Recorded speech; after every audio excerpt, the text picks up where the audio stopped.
They say the eyes are windows to the soul.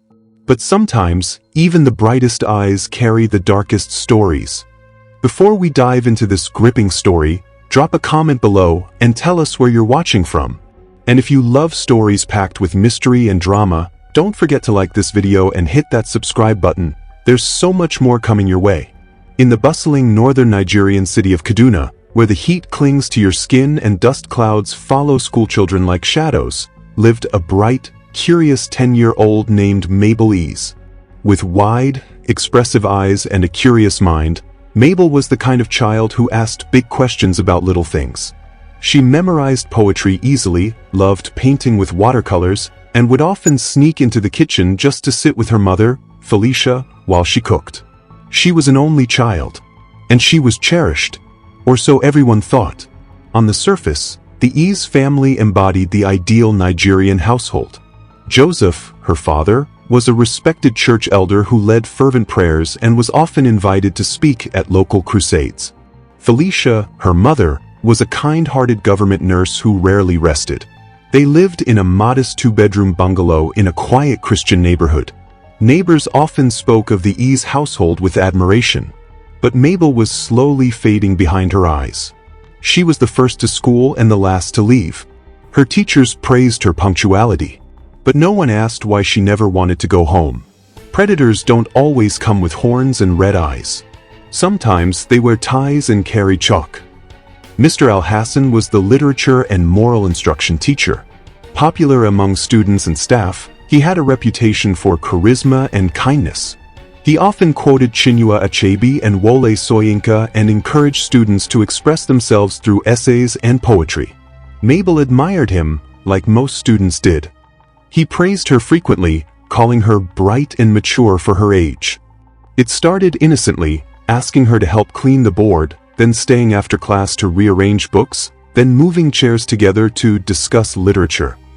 One evening he closed the door. He locked it. And that's when it began. She remembers how he stood too close. How his breath smelled of cola nut and mint. How he touched her shoulder and whispered, "Don't worry, you're special." She went home silent that day. And the next week, it happened again. Each time, she left school more broken than the last. But she said nothing. Not to her mother. Not to anyone. She feared her words would make things worse. The worst betrayal is not from a stranger. It's when the devil sleeps under your roof. Joseph Ease was a powerful man in church. He preached against sin, especially fornication and indecency. He often led the men's prayer group, yelling down strongholds with passion. But at night, he became something else entirely. It started when Mabel was just 9. He came into her room while Felicia worked late shifts at the hospital. First, it was brushing her hair. Then inspecting her legs for mosquito bites. Then crawling into her bed and whispering, "It's okay. I'm your father. God said we are one." She cried. He slapped her. He told her, "If you say anything, you'll destroy this family. And God will be angry." She believed him. She began wetting the bed again. She stopped eating. She started pulling out her own hair. But no one noticed. By day, she faced one abuser. By night, another. And no one could see the storm in her tiny body. Mabel became a shadow of herself. Her poems, once filled with flowers and joy, became strange. She drew black suns and crying girls. She whispered to herself during lunch. Other students mocked her. "See this muumuu girl. Always quiet." Teachers grew frustrated. She's not participating anymore. Maybe she needs deliverance. But no one asked her why. She walked a tightrope every day, trying not to upset her father, trying not to attract Mr. Al-Hassan's attention. Even her dreams were no longer safe. Every day she prayed, "God, please take me away." Angels don't always have wings. Sometimes, they just notice what others ignore. Mr. Sunday drove the school bus. A widower in his late 50s, he was soft-spoken and always greeted students with a warm, "Good morning, Pekin." He noticed Mabel. She never laughed like the others. She always sat at the back. She flinched when loud noises happened. One day, after a heavy downpour, he offered her his coat when she waited alone for over an hour. She froze in his embrace. The next day he brought her a snack. She refused to eat it. By the third week he gently asked, "Mabel, are you okay?" She looked at him for a long moment. Then tears spilled from her eyes. She said one word, "Please." When words fail the mouth, they find escape through the pen. Mr. Sunday began asking open-ended questions. She gave short, frightened answers. But eventually, she brought him something, a small, tattered notebook hidden inside her math book. Inside were pages of horrors.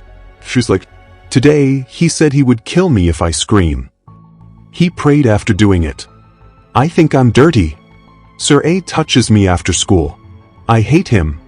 Mr. Sunday was stunned. But he knew this couldn't be ignored. He took it to the school counselor. Institutions protect their image before their people. The school principal was furious. He told Mr. Sunday, "Do you want to destroy this school?" They suspended the counselor. They threatened Mr. Sunday. But the diary had already been photocopied. He contacted a local journalist, then a women's NGO. The story began to surface online. More students came forward. One said, "Sir A touched me in primary 3. Another said, "He told me I was his special daughter." Still, the school tried to deny. Until the tape. They needed proof. And they got it. Child protection agents planted a hidden camera. Mabel agreed to go back. A volunteer agent was stationed nearby, disguised as a janitor. Mr. Al-Hassan walked in, closed the blinds, and locked the door. He touched her. The video was clear. That same evening he was arrested. Kicking. Screaming. Claiming innocence. But the internet had seen enough. Where there is smoke, there is fire. Mabel broke down during a counseling session and revealed what her father had done. Social workers arrived at the E's home unannounced. Felicia collapsed when she heard the accusations. Joseph was arrested. The neighbors were speechless. This can't be. Brother Joseph? He's a prayer warrior. But the evidence was damning. He had abused his daughter for over 2 years. Everyone had to hear. Everyone had to see. The courtroom was packed. Journalists stood shoulder to shoulder. Mabel took the stand. She spoke. With shaking hands. With tears. But she spoke. The judge listened. Her diary was submitted into evidence. The court played the hidden video. The hall gasped. When the verdict came, Mr. Al-Hassan, 28 years in prison. Joseph E's, life imprisonment. Justice was loud that day. Mabel was broken. But she wasn't alone. A recovery shelter took her in. She learned to sleep through the night again. She painted again. She smiled again. At 13, she was adopted by a Nigerian British family living in the UK. They gave her a room with lavender curtains.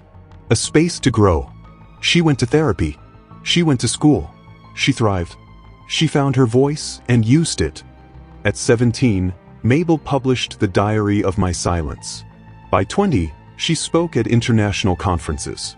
She lobbied for child protection laws in Nigeria.